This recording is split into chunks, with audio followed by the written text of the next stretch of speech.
In today's video, I'll be showing you how to add a watermark to images on your Samsung Galaxy A24. So first, open Camera app, and in Camera, go to the settings icon at the top. Next, look for the option Watermark here, and then tap on the toggle to turn it on. Then scroll down and you have the option of editing your watermark. So you can change the model name, you can have it there or remove it completely. Then you can also have the date and time. So if you have the date and time, you can also add the model name, edit it to whatever it is you would like it to be.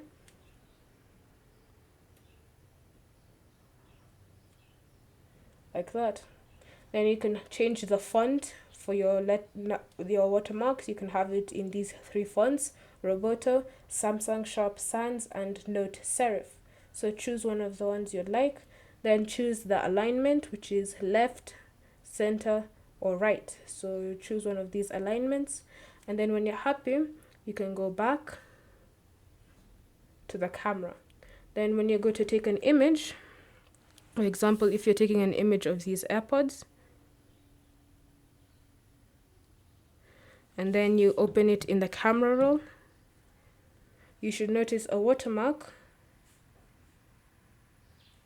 on your screen. So as you can see, there's the watermark, the way I've customized it. Thank you for watching. If you have any questions or comments, leave them down below and we'll get back to you.